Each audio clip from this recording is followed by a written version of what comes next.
जुनून में हो रहे खून।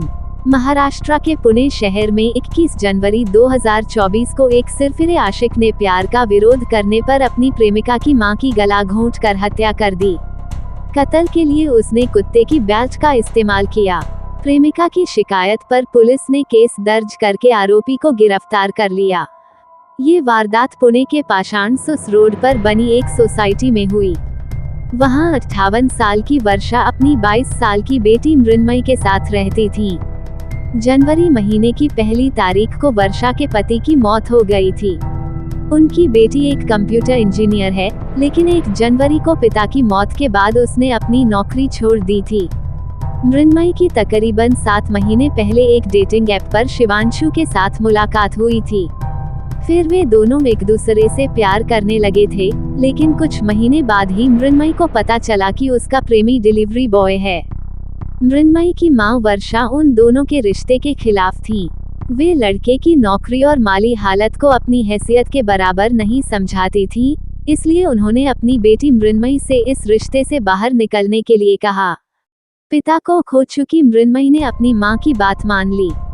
उसने शिवांशु से ब्रेकअप कर लिया और उससे मिलना जुलना भी बंद कर दिया। इस बात से नाराज शिवांशु एक रात मृण्मयी के घर पहुंच गया। मृण्मयी की मां वर्षा शिवांशु को पहले से जानती थी, इसलिए उन्होंने दरवाजा खोलकर उसे अंदर बुला लिया। घर में घुसने के बाद शिवांशु ने पहले तो मां को शादी के लिए मनाने की कोशिश की, लेकिन जब वे नहीं मानी तो उसने कुत्ते की बैच से गला घोंटकर उनकी हत्या कर दी। इसी तरह दिल्ली के रोहिणी इलाके में एक 24 साल के लड़के ने अपनी 19 साल की प्रेमिका की गला रेत कर हत्या करने की कोशिश की। बाद में खुद की भी जान ले ली। दरअसल अमित नाम का ये सिरफिरा आशिक उसी दफ्तर में काम करता था जिसमें लड़की काम करती थी। उसे लड़की से एक तरफा प्यार हो गया था।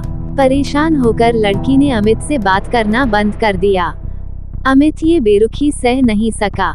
उसने चाकू से लड़की पर हमला किया और उसका गला रेतने की कोशिश की, लेकिन ऑफिस के दूसरे लोगों ने उसे बचा लिया। फिर अमित ने खुद को एक कमरे में बंद कर लिया और फांसी लगाकर खुदकुशी कर ली। इस तरह के अपराध होने की वजह क्या है? दरअसल आजकल हमारे पास अच्छी सोच विकसित करने के लिए कोई जरिया नहीं है।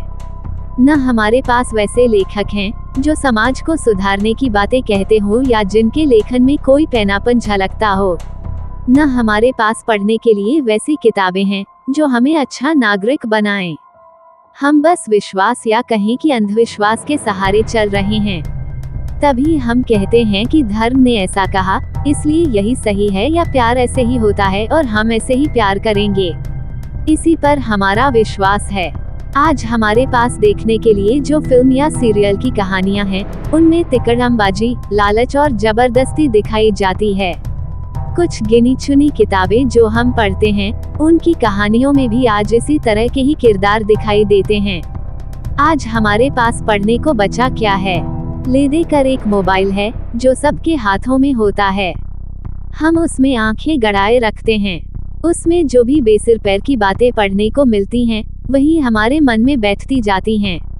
मोबाइल में ऐसी बेहुदा चीजें भी होती हैं जिनका हमारी जिंदगी पर नेगेटिव असर पड़ता है, मगर हम उसे ही फॉरवर्ड किए जाते हैं। इसमें केवल विश्वास को बढ़ावा दिया जाता है। बस इसी विश्वास के आधार पर हमारी सोच विकसित होती है। हम वैसा ही करने लग जाते हैं जैसा हमें समझाया जा रहा है। गलती हमारी नहीं, बल्कि गलती है हमारे माहौल की। गलती है समाज के बदलते हुए नजरिए की, जिसने हमें तिकड़मबाजी, लालच, बेईमानी जैसी बुराइयां सिखाई हैं।